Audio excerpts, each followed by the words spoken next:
Så byder vi velkommen til Gammeldags Høstdag i Skanderup. Det er et arrangement i forbindelse med Vejle Amts kulturfremstød under mottoet Liv og Leg. Vi vil i dag prøve at vise gammeldags høstmetoder, hvordan vi høster med selvbinder, vi høster med le og tærsker med flag og på gammeldags tærskværk. Og i det hele taget, hvordan det foregik på bedstefars tid. Og jeg håber, I vil vise jeres børn og hjælpe dem at vise, hvordan det foregik på den tid, dem der kan huske det.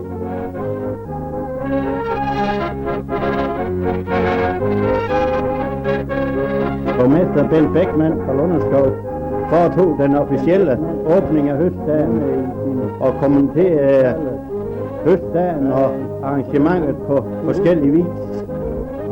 Hvor yngre og hvordan.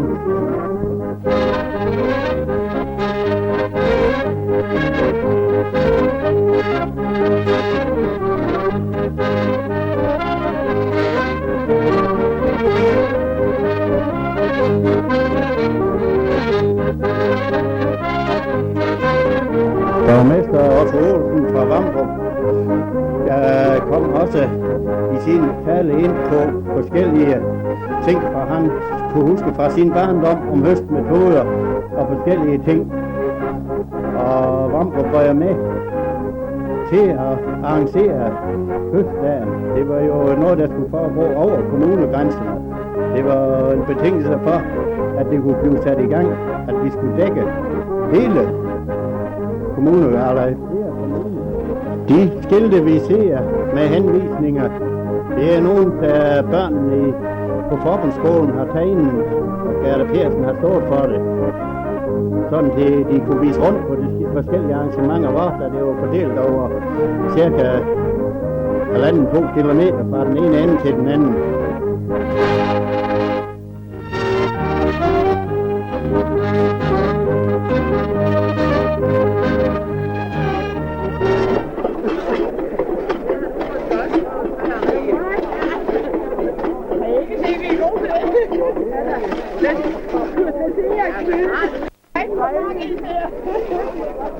Og manden i det fine tøj, det er Per Bjerregaard, kreditforeningens vurderingsmand.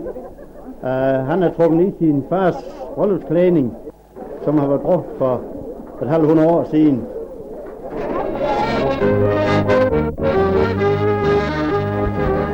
Efter den officielle åbning, så blev de to borgmestre her, Bent Beckmann, han blev kørt op og skulle op og starte traktoren op, den gamle Fossen traktor, og Otto Olsen blev kørt ned på Mariegård, hvor han skulle ned og høste med le og slå med flag.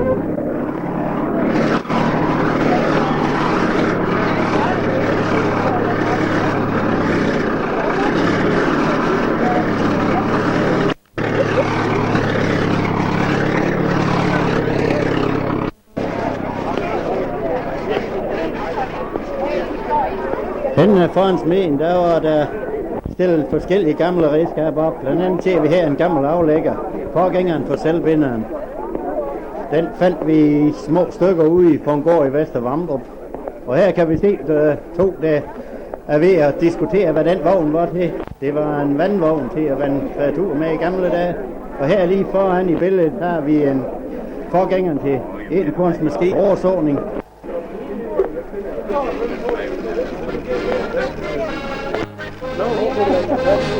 Og her har vi en bredsåmaskine, det var til at så grundskønnen med at så græsfrø. Det her er en lille hakkelsmaskine og en skærekiste, også til at skære hakkelse med. Og her har vi en maskinen igen. Vi skulle pumpe vand til hesten, kan vi se. Han har fået en pumpe stillet op, og den kunne også give vand.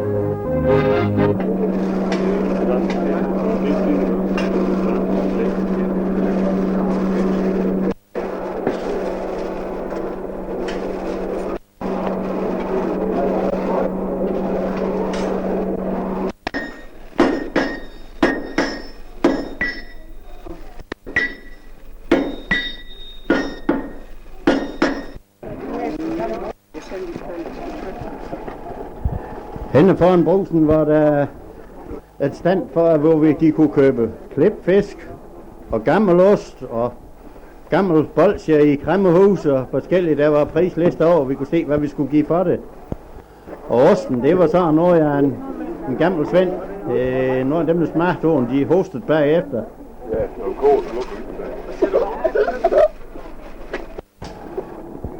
Den ved Karin Maja Møller var der også gang i værkstedet, og udenfor var der udstillet gamle maskiner, blandt andet her en gammel sprøjte.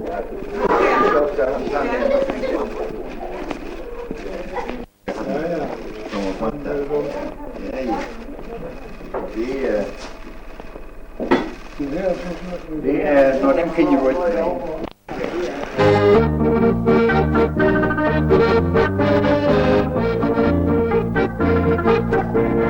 Poul Røgert havde lidt problemer med sin leg, så den måtte have en tur af hammeren.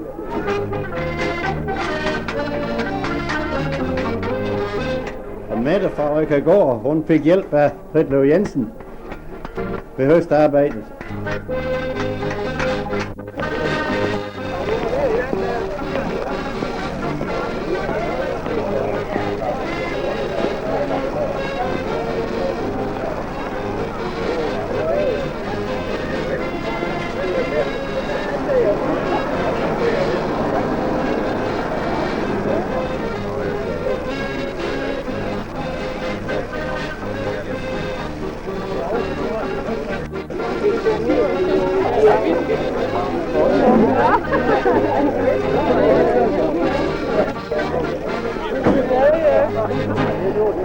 Anne Espesen kunne demonstrere, hvordan det skulle gøres, og det var der nok nogen, der nød gavn af.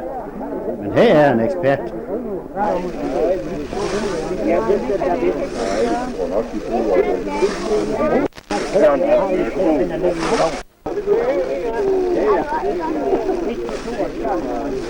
I baggrunden ser vi bagervognen, hvor folk de kunne købe forfriskninger og vin og brød, og det blev snart udsolgt. Og tømmeren skulle også prøve knap så stor succes.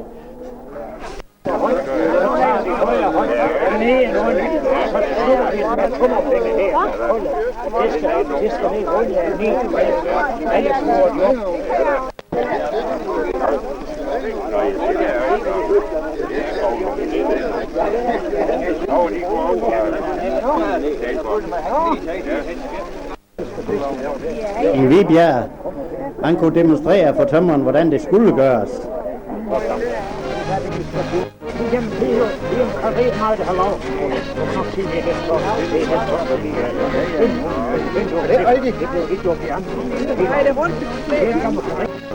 Den gamle mand her med ryggen og med kratten i hånden, det var en 86-årig mand fra Taps, der var kommet herop for at vise sin kunde.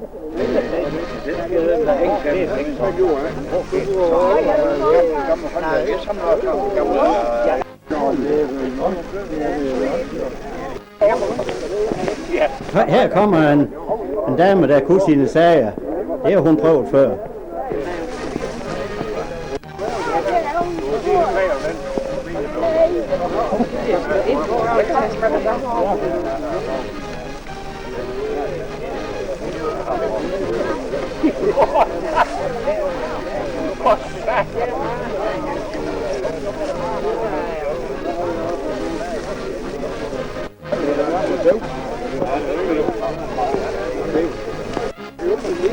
Ja, noget uenighed kunne der nok være om, hvordan det kunne gøres, men det var kun en måde, det var den rigtige.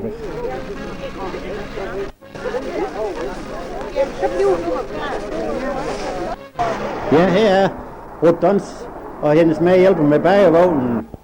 De har i god afsætning hele dagen. Kommer Karen Tonnesen. Ja, så skulle vi i gang med at taske med plæl, og der er de forskellige steder.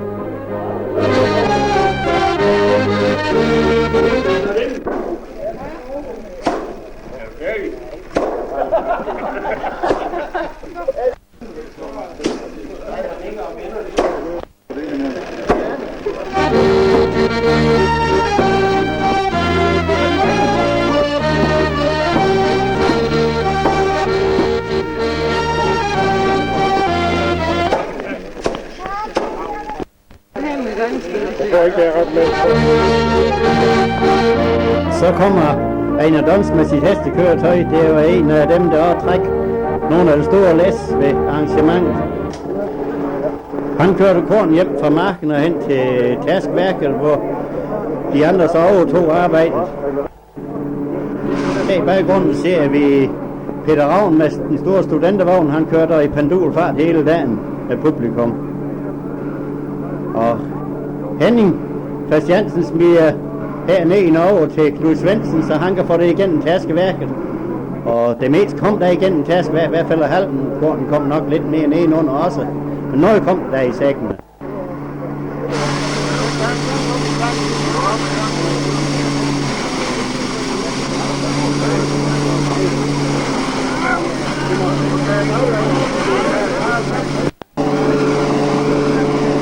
Den Karl og Henry Andersen, de var ved at diskutere kornens kvalitet. Det var nok ikke så tørt, som de gerne ville have. Men i betragtning af en våd i sommer, så var det vist meget godt.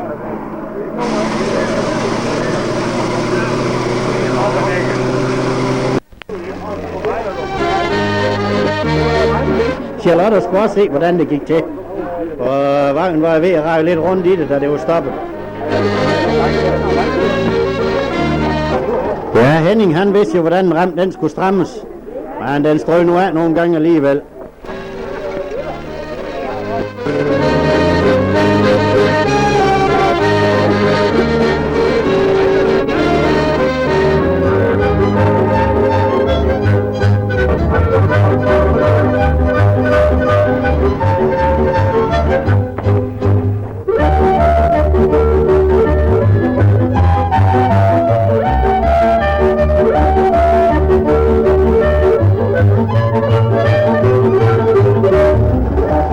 Landbrugslærer Karl Erik Kjær fra Lagelund var med sin gamle traktor og trak selv binden, men lidt problemer var nu med den allerældste af dem. Der var lidt knas i det, der var nok kommet lidt ruft i karburatoren. Vi var meget heldige med vejret sommeren taget i betragtning, hvor det faktisk har regnet hver dag. Og i det hele taget arrangementet, det løb helt planmæssigt og uden problemer. Men kun i kraft af, at folk de alle sammen gik ind 100% ind for det, at det skulle lykkes. Så det var en meget vellykket dag. Her til sidst ser vi Peter Krejl sagde på selvbinderen. Det var noget han kunne. Selvbinderen vi ser her er ikke så gammel. Den anden vi kører med, det var fra